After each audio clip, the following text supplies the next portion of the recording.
Today is June 5th, 2004, and this is Ginny Conyers Veda.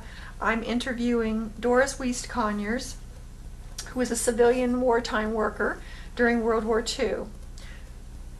Mrs. Conyers, when the war first broke out, what were you doing? The actual first day of the war, the bombing of Pearl Harbor, I was at home doing homework for high school, and at the moment I was writing an essay entitled "The Work of the Red Cross in Butler County," when someone came rushing in and said, "The Japanese have bombed Pearl Harbor." And all I could think then was, where and what is Pearl Harbor? We didn't know, and we found out soon. At the time, I was a student at Hamilton High School, and my next thought was, oh, the senior trip is gone. We can't go to Washington, D.C. But by the time that spring rolled around, we had bigger things on our mind. Quite a number of boys in my class had enlisted in service. A lot of our activities were curtailed. My older brother, who had been a civilian pilot and a member of the Civil Air Patrol, was called up for active service and left for the Air Corps before I finished high school. So life changed fast for us.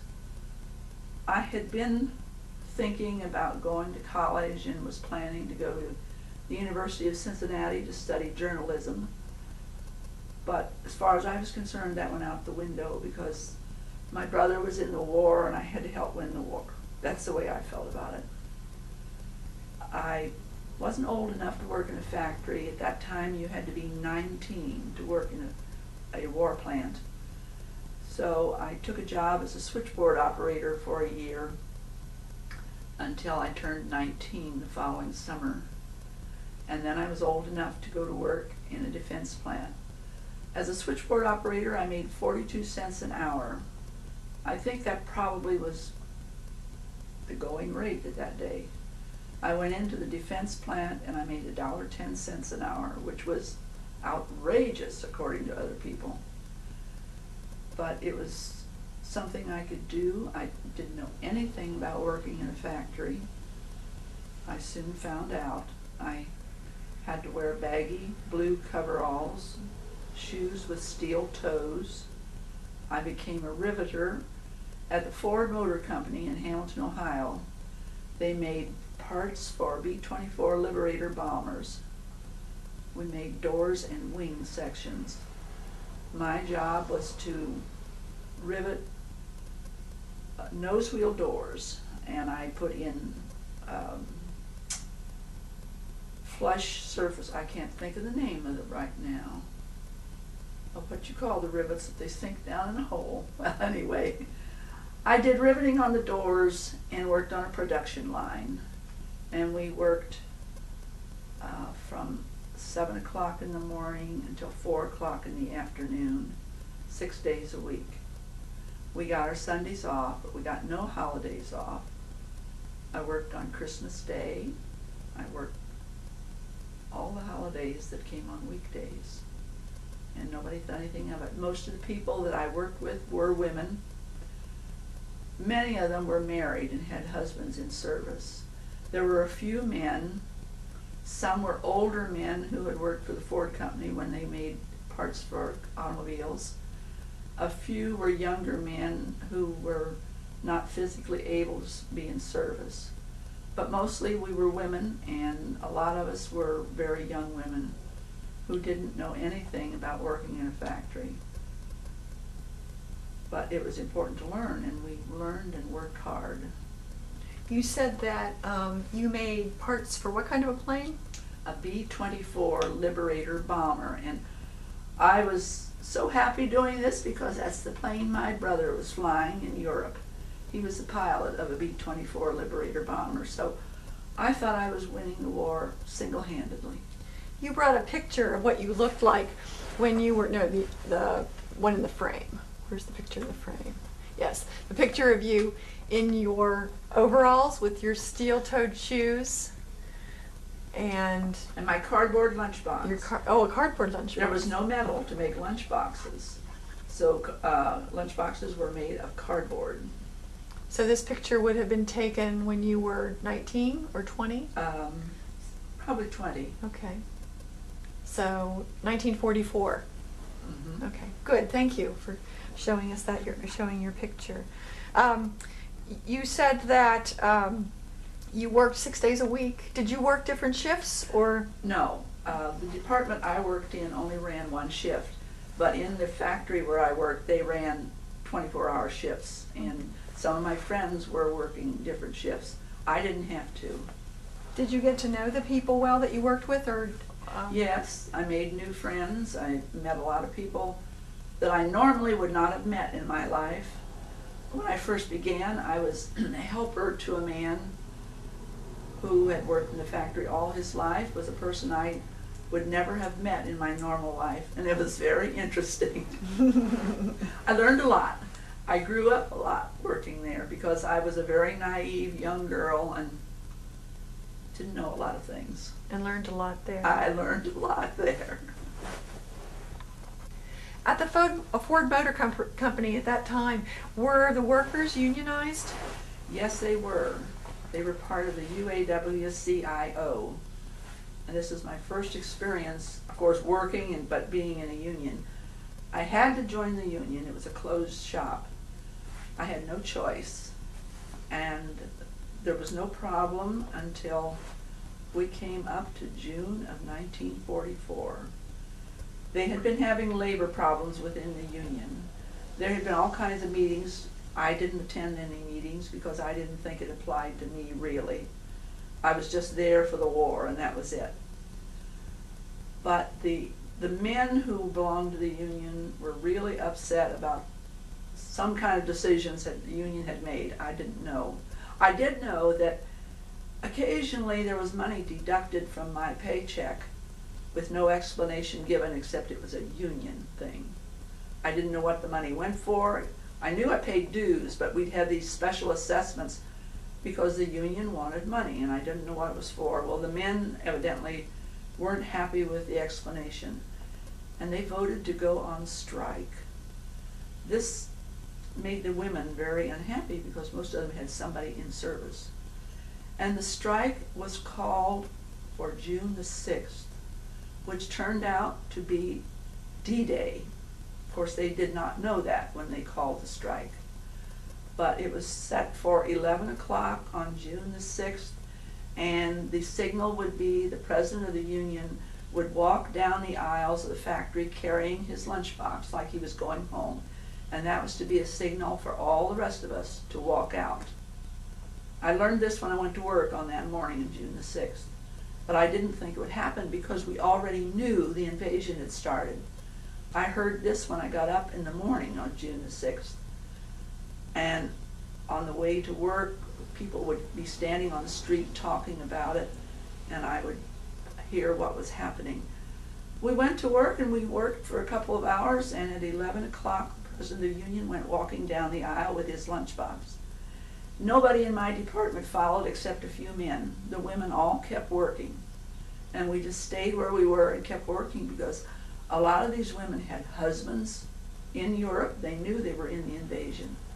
Finally, my boss, who was a man, came around and said, "Kid, you might as well leave. There's not going to be any work done here today, and if you stay, you'll just lose your job. There's no point in your staying." And I said, "But how can we do this when we're invading Normandy today?" And he said, "It's a union decision, you have to do it." And so I gathered up my toolbox and went home. And we were off that whole day, and then the next day we went back to work. It was as if nothing had happened. And I don't think that the one-day work stoppage accomplished a thing except to make all the women feel terrible. Did you want to say something else about that? I was just thinking about what a strange experience it was to work in a factory. I didn't know anything about tools. One of the things I used was an electric drill to drill holes. And of course, learning to do it, I broke drill bits. And the first time I broke one, my boss said, "You take it down to the tool crib and turn in the broken parts and they'll give you a new one." So I took my two pieces and went down to the tool crib and told the man in the tool crib I needed a new needle. I didn't know. I learned to use a lot of tools. I have thought of the name of what I did. I made countersunk rivets. Those are rivets that are flush with the surface. And I had to drill a hole and fit the rivet down into it and then hit it with my rivet gun. I used an air-pressured rivet gun that weighed 14 pounds. I had to lift it to shoulder height and then hit the trigger, and it would shoot air out and clamp down and squeeze the rivet. I think I put 20 rivets in each door, so I had to lift that up and down all day long. And on a normal day, I made about 85 doors. Wow. So you did that 20 times for Yeah. 85 doors. It was a busy place. But it was fun, really. There was fun to it if you could get over your worry, and everybody was worried. But I walked to work. It was a 1.5 mile walk that I had. I had to go early in the morning. And of course, in wintertime, it was dark. There were no cars out. Very few people were driving cars. I walked alone, and when I went down dark streets, I walked in the center of the street. I felt safer in the center of the street. I walked when it was snowy. Sometimes the snow was over my ankles. I still walked to work, and I walked home again in the afternoon. There was no other way to get around. At this time, gasoline was rationed. Each individual was allowed 3 gallons of gas a week. That was supposed to be enough to get you to the grocery store, to church, and to the doctor if you needed to go. So, and there were some buses, but none ran where I lived. I would have had to walk a long way to get to a bus line. So I simply walked to work and walked back. And I was on my feet all day at work. There was no place to sit down. We had a half-hour break for lunch. There were no coffee breaks, no restroom breaks. You just worked because we needed to make airplanes. Let's talk a little bit more about what life was like during World War II. You mentioned about gasoline being rationed. What else was rationed? Well, the very first thing that was rationed was sugar, because our sugar supply had been cut off by the Japanese. And everybody had to register for sugar coupons at their nearest school. I was still in school at the time. We got the day off from school while the teachers acted as clerks to ration. Everybody got a little book with little stickers in it. And I don't remember how much sugar you were allowed each month. It wasn't much, a small amount. And then later they added gasoline, and they added tires. You couldn't buy tires for your car. I don't think they even rationed them. They just saved them for people who really had to have a car. Then they added meat, canned goods. I think that was shoes. And this hit me. I loved shoes. When I got my first job, I thought, oh, I'm going to buy shoes now. And they rationed shoes to 2 pairs a year. Well, I had to have shoes to work. So that left me 1 shoe stamp to buy a pair of dress shoes each year. There were other shoes to be bought. Of course, they came out with imitation things. One pair I remember especially was a pair with rope soles. They called them ropesters. And it was just rope coiled around to make the sole of the shoe. It was fine when they were new, but after you wore them a while, the rope wore and frayed, and you'd walk around with all kind of little pieces sticking out. We couldn't go many places because of the gasoline. Everywhere we went was on a bus. Everybody rode the bus or else walked. And it was, in a way, it was kind of fun. There were never enough seats on the bus. They packed people in and you stood. I went to Cincinnati frequently on the bus, and it was 25 miles, and we stood for 25 miles hanging onto a strap. Food at the grocery store was sometimes hard to find. Of course, I didn't do the cooking. I lived at home, my mother did the cooking. She had the problem of trying to figure out what canned goods she could buy, what meat she could buy. And because my brother was in service, my father insisted that we absolutely follow the rules. There were ways to get around the rules, but we were not allowed to do it. We had to play fair, he said, and do what we were supposed to do. We couldn't cheat on anything. Well, my poor mother had to conserve food. She had to save grease. For some reason, we were saving our grease for the munition plants. And everybody saved their kitchen grease, their bacon fryings, anything from the skillet that was greasy. Poured them into tin cans, took them to their local butcher shop and turned it in to be recycled. The butchers had to store that grease until it was to be collected, and sometimes it didn't get collected. When the war ended, there were butcher shops with back rooms filled with cans of grease. We also collected scrap. There was a big bin on the courthouse lawn, and you were supposed to take any scrap metal down and throw it in the bin. And a lot of women took down their old pots and pans, anything made of metal. People who had wrought iron fences around their yards had their fences taken down, and the iron was turned in to be used for scrap. Our local courthouse had a big cannon from World War I on the lawn. That was hauled away to be melted down for scrap. We saved tin foil because at those days it really had some tin in it.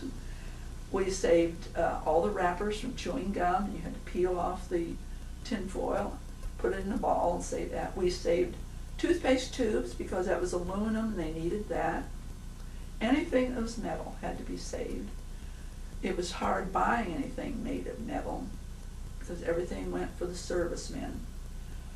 Most of the people didn't really complain. This was one of the nice things about World War II. It was a war in which most people shared. There were a few who didn't, but most people were really in it and wanted to do their part. Did you have a victory garden? Oh yes, my grandparents had a farm in the country, and I had a big victory garden, as people were encouraged to do. Some of our neighbors even spaded up their backyards and planted things, but I had a large garden and raised a lot of tomatoes, onions, beans, sweet potatoes, and I sold them to groceries around in Hamilton. You were talking earlier about shoe rationing. What about clothes in general? Well, the government put out a lot of rules to save fabric because clothing factories were making uniforms. So there wasn't much choice in clothing, and it was restricted. Women's skirts had to be short. We couldn't have longer skirts anymore. They could not be pleated. We could not have pockets on our jackets. We couldn't have puff sleeves. They had to be straight sleeves. Men could not have cuffs on their trousers. This made my father very unhappy. He felt that any man, decent man, had a suit with cuffs on the trousers, but you couldn't have that anymore. We couldn't buy heavy coats. There wasn't much choice in that. You just wore whatever you could find because all the coat factories were making uniforms for the servicemen. Most of the men your age were in the service during those years, Yes. and you had told me earlier that you did a lot of letter writing. Why don't you show us the picture that you had taken and tell us a little bit about this? This is the picture that I had taken to put in my letters. It was considered patriotic to write letters to servicemen, whether you knew them or not. But of course, all my friends were in service, so I knew a lot of them. I wrote a lot of letters, and most of them answered back. But you know, what else was there to do? There were no young men around to date, except on weekends. Where I lived was near Miami University in Ohio, and Miami University was given a radio school for Navy men, a cooks and bakers school for Navy men, an officers candidate school for Navy men, and some kind of a code or linguistic school for the Army, I believe. And as the nearest town, we were the leave town for all those young men. And on Friday nights and Saturday afternoons, they would pour into Hamilton and clog the streets, looking for company or anything to do. It was a little I guess it could have been dangerous, but my best friend and I always stuck together. And we would go out with these servicemen, but we never left each other. We always were together. We figured that way there's safety in numbers. And most of them are really nice people, just away from home and no place to go. Our town opened a USO building. They called it the Victory Canteen, and it was open 24 hours a day. There were mothers and fathers there 24 hours a day. They had a day room with a lot of comfortable chairs and magazines. They had a pool table, a ping pong table. We didn't have television then, so no television. They had a record player. But they had a kitchen, and they turned out light food and snacks 24 hours a day, so that servicemen could go there anytime they wanted. Our YWCA and YMCA had dances every Friday night and Saturday night. We were encouraged to go to the dances and dance with the servicemen. Anywhere you went, they were clustered around, just eager to talk to somebody, or as one told me once, I just want to smell a girl. They were away from home and lonesome and didn't know where they were going or what they were doing. I did a lot of dancing in those years. There were a lot of dance clubs around, places to go and just dance. I wasn't old enough to drink, so we just drank Cokes and danced. I learned a lot of new dances, things I'd never heard of, but we had fun. And then sometimes my girlfriend had parents who, she also had a brother in service, and her father was a veteran of World War I, so he was always happy to entertain a serviceman, and we could take our dates to her house anytime, and her mother would put out food and turn the house over to the young men. Besides the time you spent with servicemen, what other kinds of things did you and your friends do? We went to the movies every time the billing changed. Our town had 2 theaters, but only one showed first-run movies. Every time the movie changed, we saw it. We did a lot of just walking around and downtown window shopping. This is when I started going to auction sales. For want of better to do, we went to an auction sale one day, and I found out what fun it is to bid and buy something. We did that. We read a lot of books. We wrote letters, listened to music. We played records. And the records in those days were the big 78 RPMs. You mentioned earlier, before we put the tape on, about the time change. Yes. And I was wondering if you could tell us a little bit about that. In order to encourage people to have victory gardens, and for people who were working long hours in the factories to have some time for recreation, they changed our time, and from Eastern Standard Time we went to Eastern Daylight Time, and then we went to Eastern War Time, and then, let's see, we were moved up 3 hours a total, so that in the summertime it didn't get dark until 11 p.m. You had a lot of time to do things. My friend and I worked long hours, and she did too. She worked in an office. She worked at the courthouse in an office, but they still put in long hours because they were short of help. No men were around. And we would go swimming in the summer, and we would swim until 11 o'clock at night at a local lake because that's how long it was daylight. Wow. You brought with you a flag, and I was wondering if you wanted to explain what Yes. this is. This is a service flag. We hung these in the windows of our houses. 1 star for each person in the household who was in service. And when they went in service, they had a blue star. And when they went overseas, they had a silver star.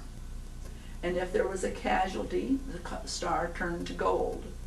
Now, this is the one that hung in my house for my brother. There were people in our neighborhood who had flags hanging in the window with 4, and there was one house with 5 stars on it. Wow. But almost every house had one of these because almost everybody had someone in service. This is the flag that hung in my parents' house, and my brother was a casualty of the war. And the day that the telegram came saying, "The Secretary of the Army deeply regrets to inform you that your son," so on and so forth, I went out and took down the flag, and I've kept it ever since. You mentioned getting a telegram to notify families of casualties. How did you find out about news about the war and news about casualties? Well, most of our news came from the radio. There was no television, so we came from the radio and from newspapers, and in those days they still had extra copies of newspapers. And when something really big happened, in about an hour there would be newsboys out on the street crying, "Extra, extra," and holding up these special editions of newspapers. I remember we had that when President Roosevelt died. The papers were out, I think in about an hour we had that. Of course, D-Day, they had extras out. The German surrender, there were extras out. VJ Day, there were extras. Well, the atomic bomb rated an extra.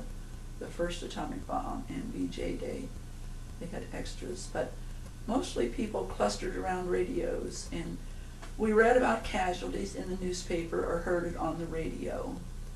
And they, most casualty news came by Western Union Telegraph. And in our area, they delivered telegrams between 8 o'clock in the morning and 11 o'clock at night.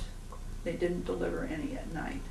And an adult usually came in a car. And at that time, they still had young men riding bicycles delivering telegrams. But for casualty telegrams, an adult male came in a car to deliver those telegrams. And as soon as he went back to the office and verified that he had delivered the telegram, then the name was released to the news, and it would be on our radio immediately. I was working when the telegram about my brother came, and it was maybe an hour and a half before anyone came to tell me at work that I was wanted at home. They didn't tell me why, they just told me I was to go home. And I found that a friend of my father's was there to take me home. And as we drove home and drove down our street, I saw clusters of neighbors standing out on the sidewalk talking. And it was because they had heard on the radio that my brother had died, and they had all gathered outside to talk about it. You were talking about earlier about the Union walkout on in the day of invasion. How did you know? Did you know about the invasion? No, well, of course everybody knew it was coming. I mean, this was the plan to defeat Germany, was to invade the continent somewhere. We didn't know where, though. We had, the United States earlier had invaded North Africa, and we took a lot of casualties there. We had invaded the island of Sicily. We had invaded the country of Italy, the boot of Italy, and that was a bloody battle. We knew it was coming